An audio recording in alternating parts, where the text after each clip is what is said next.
Eddy, why don't you introduce yourself? Absolutely.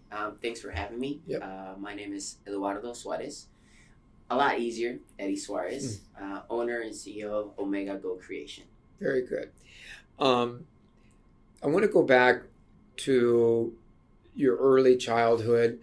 Tell us where you grew up, what it was like. Absolutely.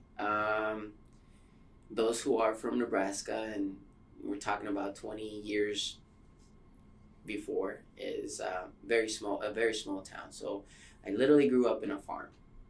Farm at this point has no electricity. We're at that point when I was born. Obviously, when I got to the age of 6, 7, when I can start remembering, now we have the electricity came into the to a play in our farm. But I guess to answer your question, it would be an amazing place that I would definitely, if I had the chance to grow up in a farm again, I would certainly do it. Was your dad a farmer, a rancher? Was it row crop? Well, my dad is, you could say he has cattle. So he would, milk the cows. That was one of the chores that my family, we always had. Milk cows, and obviously going from one place, we had to grow our own crops as well. And that was a whole season things. There was a season for getting the crops, and then after that, taking them down and doing the chores that you can do with crops at that point. So we did have cows at that point. Again, my dad was always coming back to the U.S., back to Mexico. That's literally kind of how life worked back in the day. What brought him to the U.S.? A packing plant. Actually, that packing plant literally is still on in South Low right now. It's a Greater Omaha packing plant. He worked there and retired there. He worked there for over 37 years. So those who know anything about a packing plant, is extremely a bad not bad, I'm sorry, it's extremely hard. Yeah. So Extremely he hard would place come to up work. and work for a period of time, make some money, and then come back home? That's correct. Yeah. Basically, he would save up. The way he has described to me how he lived is in a home over 7, 8 people. They kind of had that same thing, had their family back in their home, and they would save up, send money, work for so much time, and then go back, and then come back again, do it again, as much as we needed. And then it ties into my story where the whole point of it is how can he raise so much money to bring his whole family here. And that's a whole different scenario that hopefully we can talk about. And Yep. because it's an amazing thing. The more I grow up and the more I see how life really is, the more I'm inspired by about everything that he did. So you lived out in the country?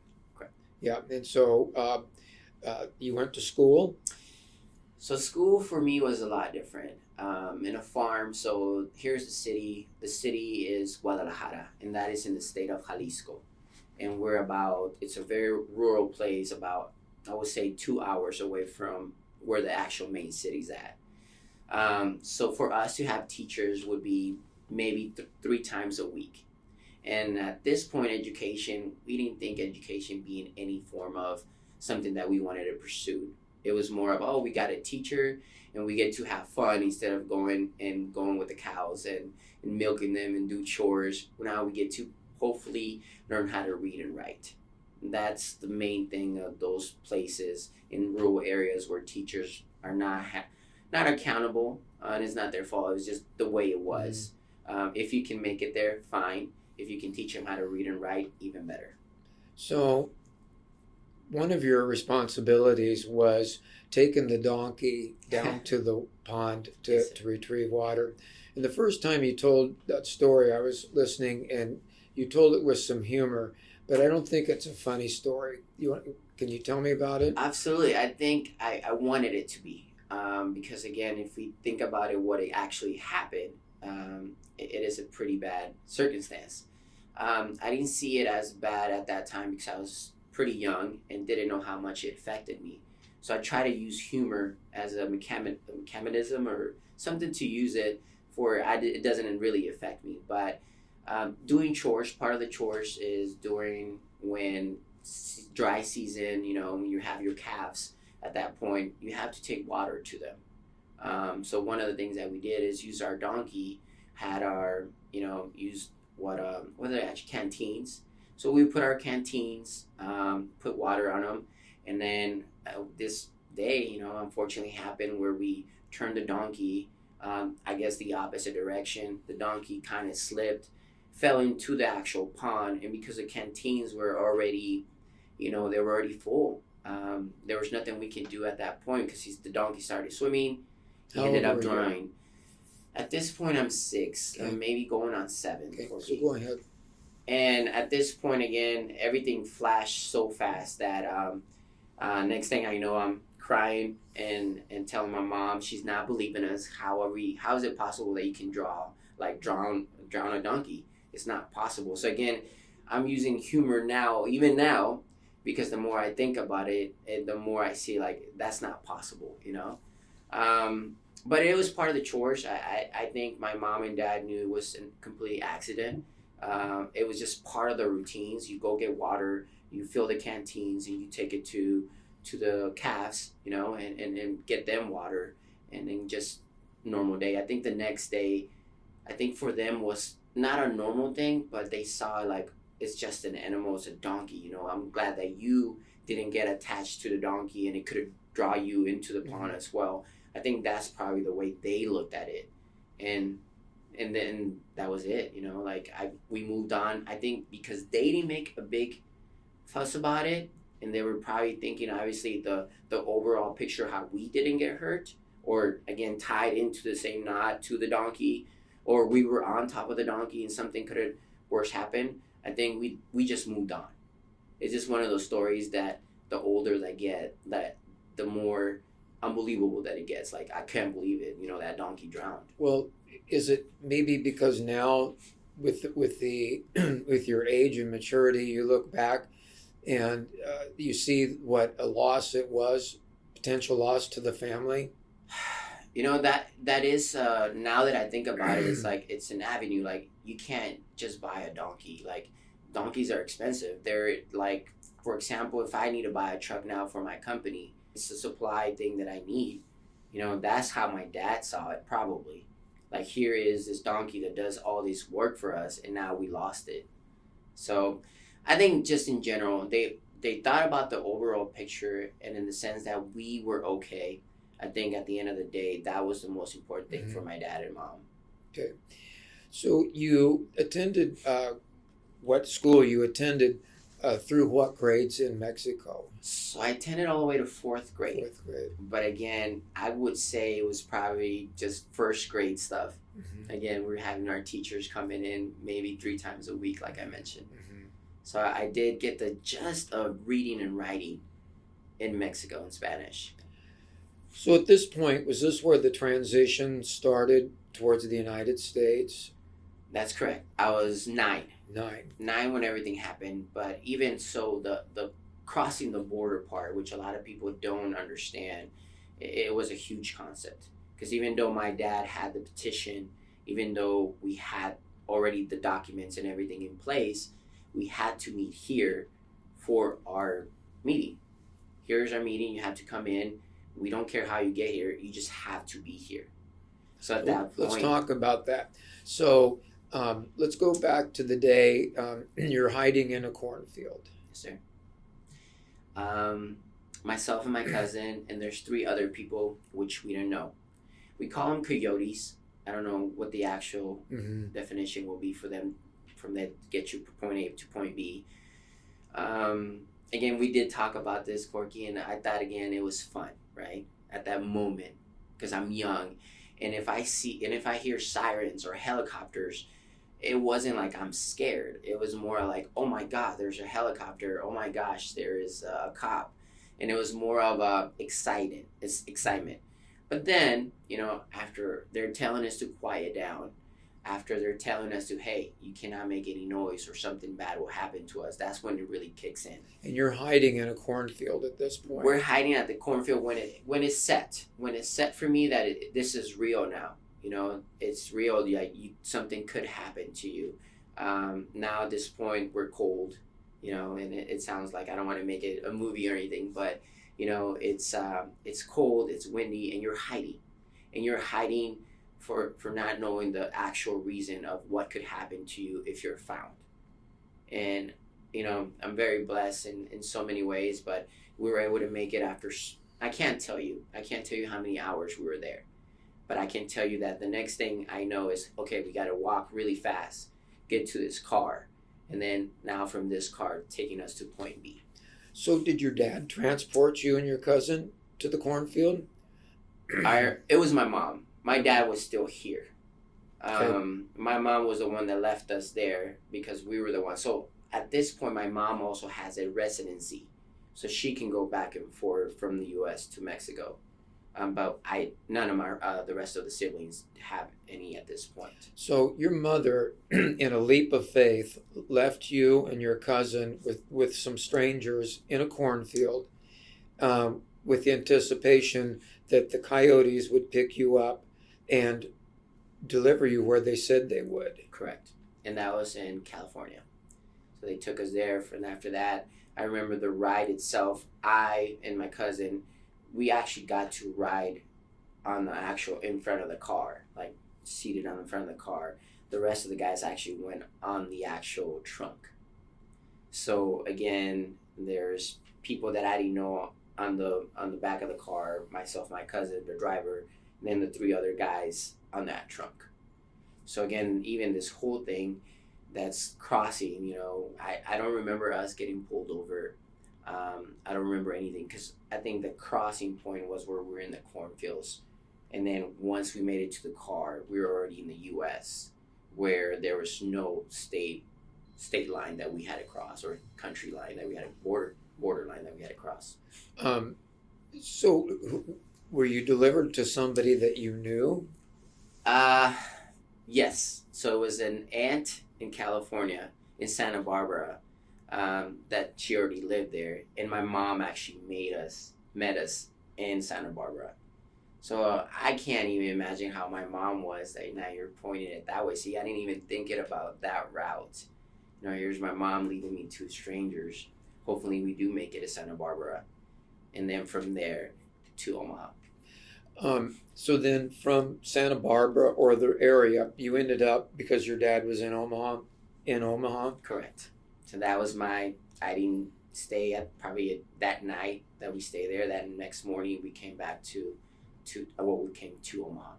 So now on your description, you have maybe a first grade education. You're 9-10 years old.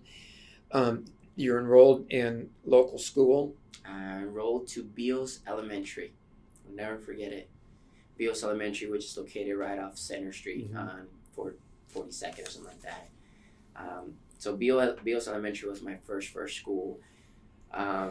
Program, ESL, English as a Second Language, was the route that they take you on. They do test you, kind of see, again, what type of background, if you are able to read and write.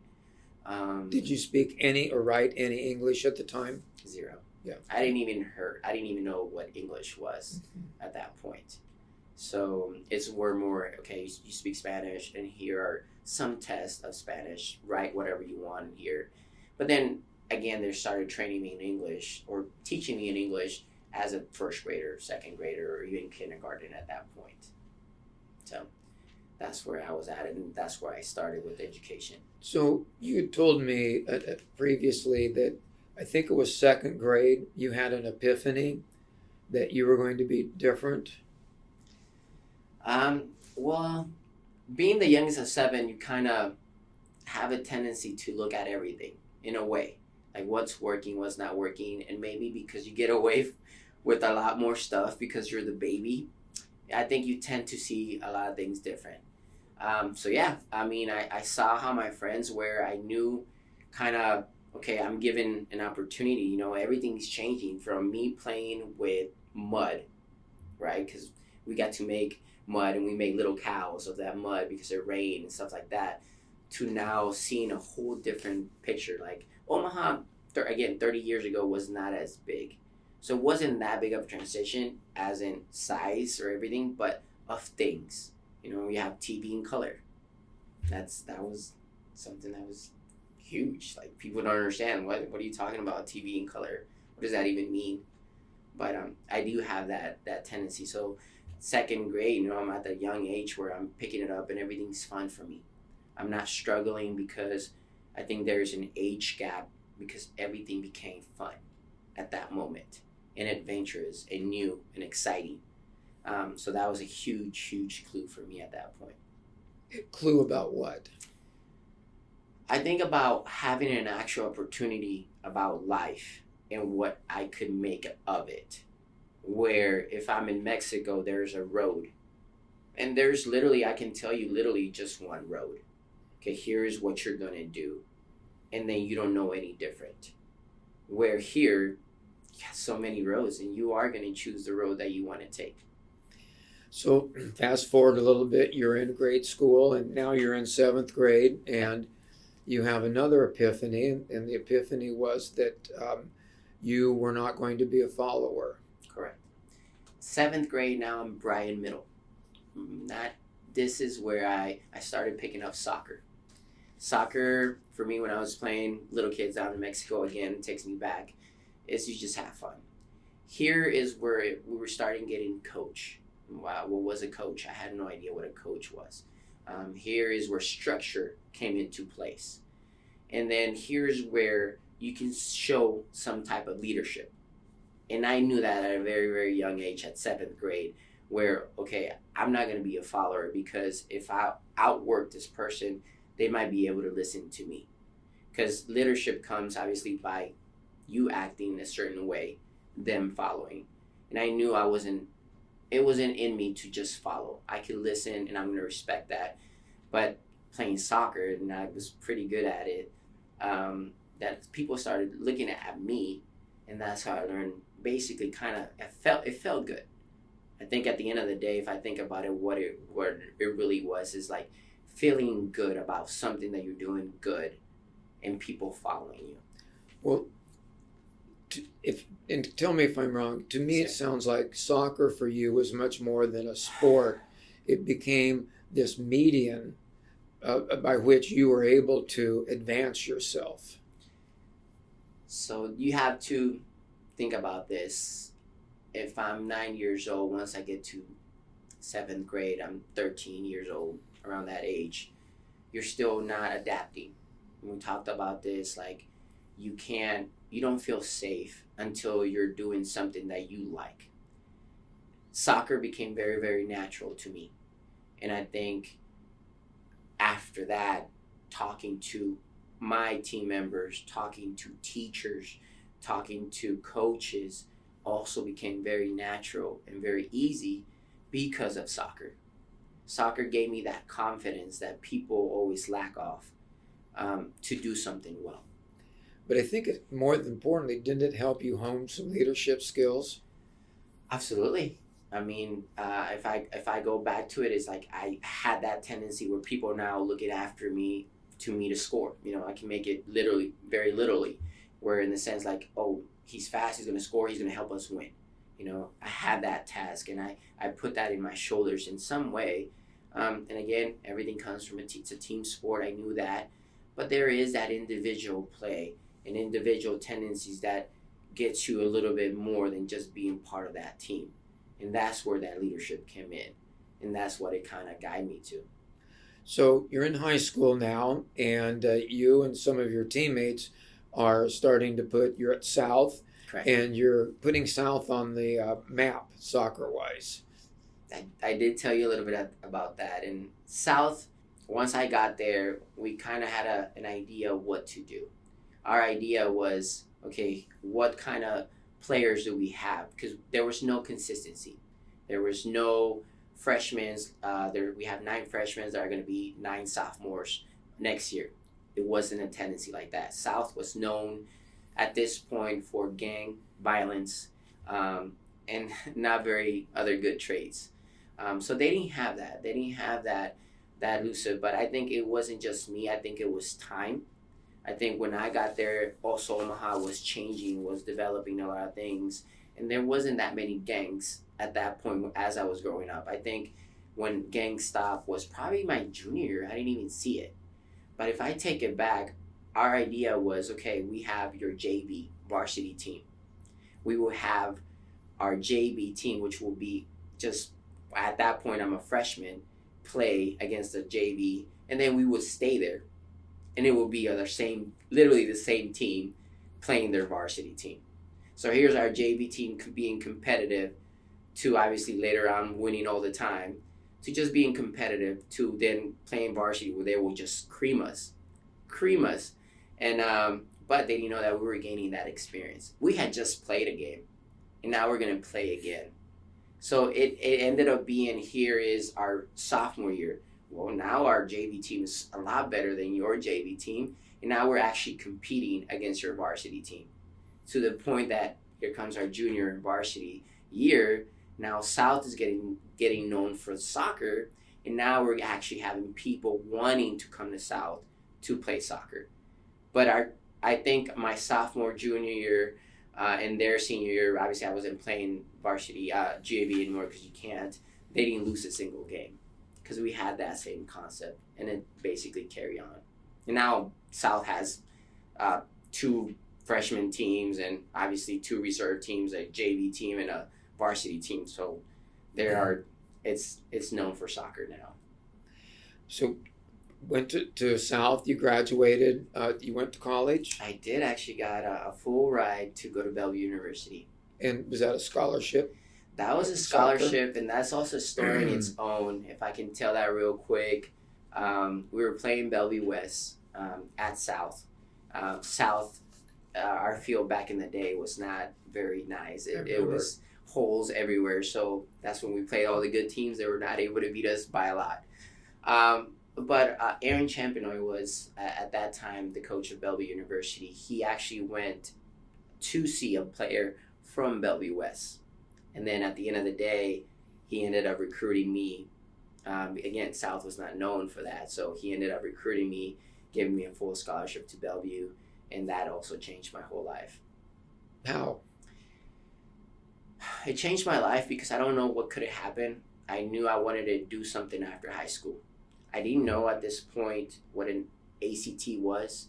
I didn't know that there was even prep classes. I didn't know what the importance was of college, but I knew I wanted to do something with my life. I knew about Army just because of Army and Marines and any other, armed forces that I could possibly join after high school. That's what was pushed to us. College was never pushed to us when we were at South. Never met my counselor. I didn't know what that was. So for me, when I was offered a scholarship, first of all, I'm the youngest of 7, first one to graduate from high school, and now I have a full scholarship to go to Bellevue University.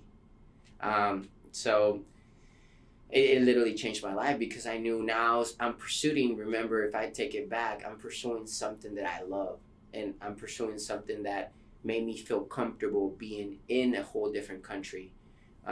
So pursuing that was an amazing. Now having an opportunity to do it at a higher level was even better. So you've gone from coming to a country speaking no English, then taking classes English as a second language. Now I'm assuming at by the time you got to Bellevue University, it's all English. It's all English. Yeah. Actually, was that a challenge? It was a challenge, but not so much in the sense because I can always relate it to being young, to being fun. I tested out of as an ESL because you're eventually be able to test out my sophomore year in high school. And I think even after 8th grade, I probably wouldn't even need it, to be honest with you. But again, it was because of my personality that I have of pursuing it and didn't let it get to me, didn't shy away of talking to people that just spoke English. It was a tendency where I saw my friends in high school only have their Latin friends, and stayed in that pure group. Where for me, I was able to talk to anybody. I was able to go to basketball games. I was going to track meets, things like that, because I was able to kind of gravitate to customs here in the U.S. And that's kind of what guided me in a way. So a theme I'm hearing is at these different intervals, when you came to a challenge, you didn't see it so much as a challenge as a new adventure. Is that correct? That is correct. I think anybody that can play a sport and they do it well, they will know exactly what I mean. You know, it's hard to be at that level, but it's fun when you see it that way. When you see it that it's fun and not something that could be frustrating or something that's going to make you upset, the journey there it's a lot better. So you're completely right. Those journeys of me not knowing how to speak English became something that was fun. You know, I still remember this first book that I read, and it was a guy, and I told you about it. It was a little boy with a blanket. His name was Boo. So what they would do is they would put sentences, very small sentences from 2 to 3 letters, and then period, you know, create a sentence. It would be see Boo run, see Boo play. And then it got to see Boo run at the beach. You know, it kind of got me, but I will never forget Boo because Boo is the one that taught me how to speak English. So no guidance counselor help. How did you pick a major? In high school? College. In college. Now, college was a lot different now. Now I'm a little bit more adapted. Now my coach, which I'm completely grateful, is the one that guided me. He's the one that, hey, Eddie, you know, I want to talk to you. I want to talk to your parents. He's the first person that actually told me what was my ACT score. Because I'm a senior at this point. And I said, Coach, I don't know what an ACT is. So he's the one that guided me. He's the one that said, just take the test. I have always been a good student in the sense that I always try really, really hard. You know, school never was easy to me just because I didn't have that. I guess it's a learning thing that you have to do, and because I was not adapted to it at an early age, it was harder for me at an older age. But I was always in class. You know, I never skipped. I always tried. Teachers always saw that. And I think at the end of the day, teachers are there to help you when they see you that you want to obviously pursue. But even teachers, you know, at this time, again, we're talking about early 2000s, education, you know, was not a big thing. Like, oh, Eddie, I'm going to guide you until you score an amazing ACT so you can go to any school that you want. That wasn't the thing. They didn't pursue that much at that point. It was my coach who guided me and said, okay, what do you want to study? And at this point, again, I'm relating all my friends around me. My friends already know what a major is. And they always ask you, what do you want to study at that point? So your classes are emphasized to obviously guide you to your thing. So that's when I picked sports management as my degree. And like a lot of degrees, how did that apply to the real world? I think it helped, you know. I think a lot of people don't see it, but I believe in my life it helped, because being a coach and even doing what ties to me now, being a coach or being a teacher or being someone that sports management degree can get you is listening to people and how can you help people. And I think sports management did guide me there. The classes were the right classes. So for me, it was the right fit. I think I was able to choose right when I picked my major. So you graduated, and what did you do after school? Well, after school, I'm still tied to soccer. I'm still thinking soccer is going to be where it's going to take me, you know, life, make millions and millions of dollars and be famous and play on the TV and go from there. But life it's going to tell you one thing and then something else happens. I did pursue, and then I was able to play soccer for a long time after college. And then it just stopped, you know, injuries came, which we all say, you know, this happened, but I did have ankle broken, ACL, and those are two tough things that happened. Kind of went off road, started doing insurance, property casualties, life and health. But I can't sit in a cubicle. I can't wait for the phone ring for me to do something that's going to work for me. It wasn't for me. So back to the soccer, and then we'll move on. Absolutely. For the soccer junkies out there that might be listening to this, you were on the Vipers. I was. And you were a defender. Correct. Yeah, not a front. No, this is a professional indoor soccer team. When Omaha had it, we played at the Civic Auditorium back in the day. And as a defender, indoor is a whole different game. Indoor is not, if I'm a defender, I'm probably shooting more than the forward in a sense. But that was an amazing time. I got to sign babies and everything. So I did get to leave my dream in a way that I wanted to. So I have no complaints with soccer. It's given me a ton of who I am now. And my personality comes out because of soccer. So the field that we're going to get into your what you're doing today here in just a second.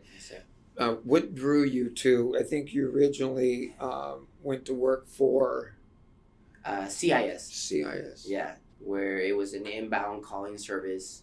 You were there to retain policies, life and health, or property and casualties. And that's a friend. Here's his job, pays really, really well. You will be good at it because you're a good people person, tackle on that. But I didn't see myself doing that. Was then that the segue to getting the first job in what you're doing now? Actually, it was. It was because the friend that got me into CIS was the same person that started working for Excel Roofing. And he's the one that I met at years later. I saw him at a gas station, and he's like, "Hey, what are you doing now?" And I'm like, "Well, what do you mean? I'm doing, where I'm working." And he's like, "Well, you're going to get out of that and come over here." And I was able to listen to him just because I knew him. So that it's small, very small world. That's kind of how he triggered me to that. So how long did you work for Excel? 1 year. 1 year. It was 1 year. And it was my leadership that saw that where they were going and what type of company that whatever my personality didn't tie to their views, and the way they saw things, it wasn't the way I lived my life. So you decided to start your own company at that point? I think at my first job that I did for Excel, I knew that it wasn't the right way. And I knew then as well that I was going to start my own company. Didn't know right away because there's avenues, there's things that I had to learn before I even had to do that. So I took advantage of what was given to me, the opportunities, the learning process that I could learn as much as I needed to before I would branch out. But I knew right away. So I own a business, we all run businesses in some form or another. I can't imagine you had a lot of capital at that point. How do you start your own business? That was one of the things that kind of held me back. Corky, what do I do? Because there is capital that it's going to be needed. The way our business works, there's not that much capital that is needed actually, as long as you establish good credit with your companies.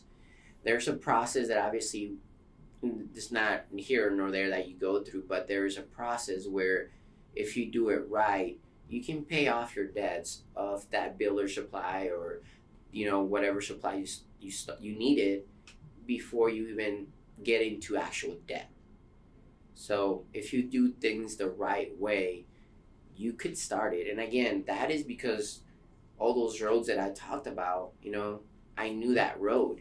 And it was a road that I could actually take without having millions of dollars in the bank to start my... But you had to convince somebody at some point to loan you some money. Am I correct? At this, no. I mean, the way I did it is 401k. I worked for so long, and I didn't want to depend on anybody. So I took out my savings that I knew were going to be for later years. That's what you're taught, put everything in 401k, you're retiring, you can get that money. Well, I didn't know it was so accessible for me at that point with the penalty. I'm like, I need it. I need to take a chance. I need to do it. What do I need? How much money do I do? The good thing is I don't have that many bad habits, so it helped me out to get my company going. And you picked the name Omega. Yes, sir. How did you pick the name Omega? Omega is a symbol that relates. I think it should be part of you. Your name should be part of you. We go back to me in the sense of who am I? You know, my tendencies are where I'm coming from. I'm coming back from my mother and my father who work on a farm, who I saw ride his horse when he put his saddle, there's no light on, and get on top of it, and here I am behind him and he's taking me to work. Omega became a thing because it actually looked like a horseshoe. The symbol, if you flip it, you know, it literally is a horseshoe. And nothing better that a company represents where I'm coming from. Nothing better than me knowing that that company's name, anytime I say it, it reflects my dad. And that's how Omega was. So how long's Omega been in existence? It's going into 3 years now. 3 years now. Yes, sir. And just real again, for somebody who's listening, why don't you tell us just a little bit about what Omega does? Absolutely. Omega started with just your roofing, siding, windows, which then developed to having more trades into it. That's why the name of the company is Omega Go Creation, because you never know, and you're never going to know what blessings they're going to bring you and how many people you actually can get to meet. So Omega Go Creation being the part that I got to meet amazing painters who now help me out with any drywall or paints. I got to meet people that can do concrete. So basically, it came to the point that you were able to help a client with their roof. And now they trust you. And now they're saying, Eddy, is there any way that you can do also this part of my house? Or I have a question, is there any way you can help me with this? And you tend to have those people surround you, and I was able to find really good people in a very small group to help me out with anything that homeowner might need. And business is good.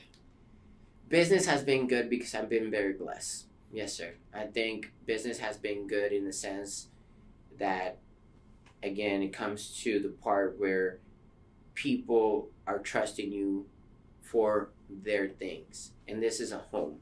You know, they're seeing it every day.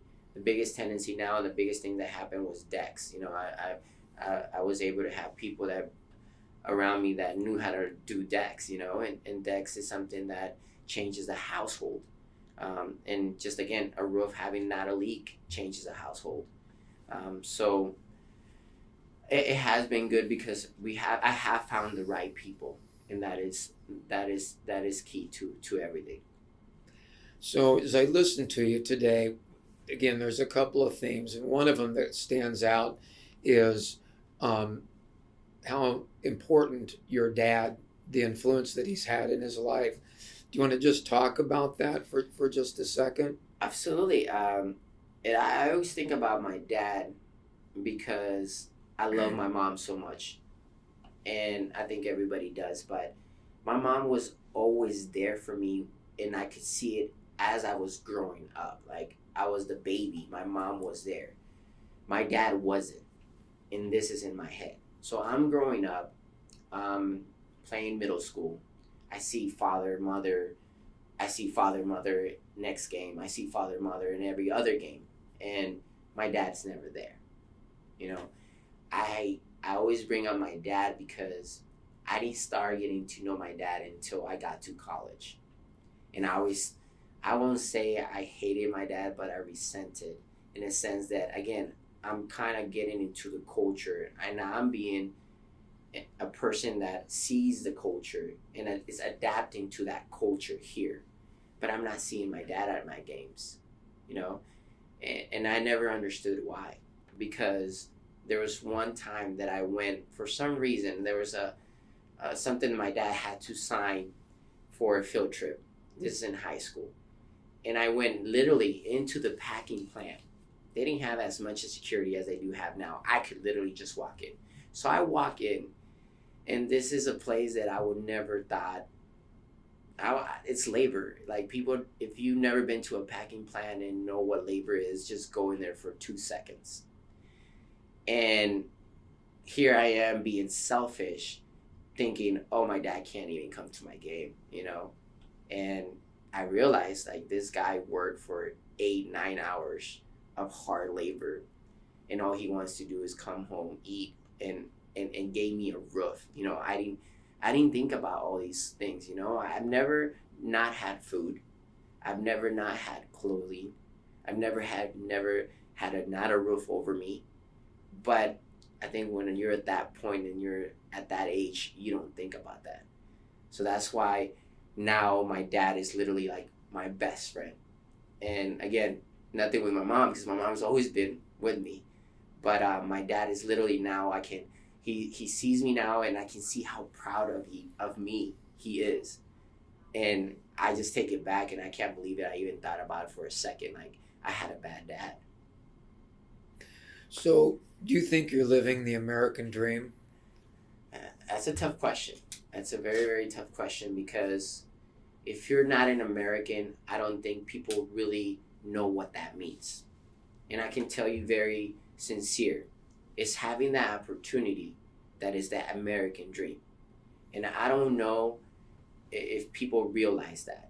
I don't know if people, because they grew up that way, that there's so many opportunities. You know, you can go from food to clothing to anything that you can imagine. There's opportunities where you're from, and I don't even have to say Mexico. I can say anywhere else, probably in other countries, there's not that opportunity. There's not those roads that you can take. So that American dream that you talk about, if I'm living it, I'm living that opportunity that America has provided for me.